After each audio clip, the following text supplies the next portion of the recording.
पहाड़ों के बीच एक छोटा सा गांव था, सूरजपुर। गांव की सबसे अजीब बात ये थी कि वहां कभी कोई अपराध नहीं हुआ था। लोग खुश रहते थे और बाहर की दुनिया से ज्यादा मतलब नहीं रखते थे। एक दिन शहर से एक पत्रकार रवि सूरजपुर पर रिपोर्ट बनाने आया। गांव वालों ने उसका स्वागत किया, लेकिन जाते वक्त गांव के सबसे बुजुर्ग आदमी ने उससे एक चेतावनी दी। बेटा, यहाँ रात को 12 बजे घर से बाहर मत निकलना। रवि ने सोचा, जरूर कोई पुरानी अंधविश्वास वाली बात होगी, लेकिन इस रात 12 बजे उसकी आंख खुल गई। बाहर से हल्की हल्की घंटी की आवाज आ रही थी। वो कमरे से बाहर निकल आया। गांव की गलियां बिल्कुल खाली थी। तभी उसने देखा, दूर धुंध के बीच कुछ परछाइयां चल रही थी और उनके हाथों में पुरानी लौटन थी। रवि उनके पीछे चल दिया। परछाइयां गांव के किनारे एक पुराने कुएं के पास जाकर रुक गई। अचानक से सारी परछाइयां गायब हो गई। रवि ने कुएं में झांक कर देखा। अंदर पानी नहीं था, नीचे सिर्फ अंधेरा था और उस अंधेरे से एक आवाज आई। आखिर तुम आ ही गए। रवि घबराकर पीछे हट गया। अगली सुबह उसने गांव वालों को सब कुछ बताया। सबके चेहरों पर डर साफ दिखाई देने लगा। बुजुर्ग आदमी ने कहा, 100 साल पहले यहाँ एक भयानक हादसा हुआ था।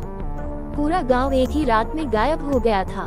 जो लोग आज यहाँ रहते हैं, उनके पूर्वज बाद में यहाँ आकर बसे थे।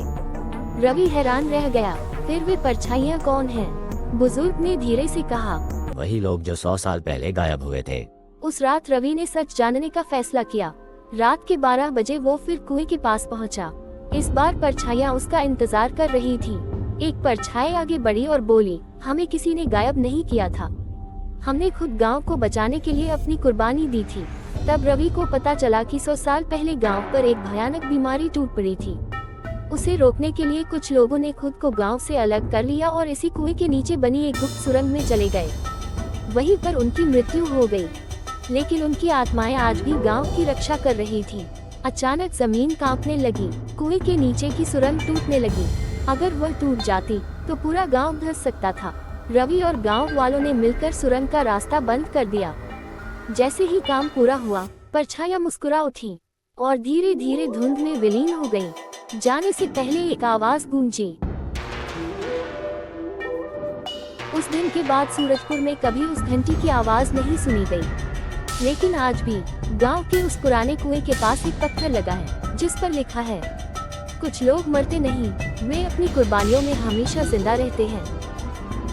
अगर आपको जादुई किताब की ये कहानी पसंद आए हो तो चैनल को सब्सक्राइब जरूर करें।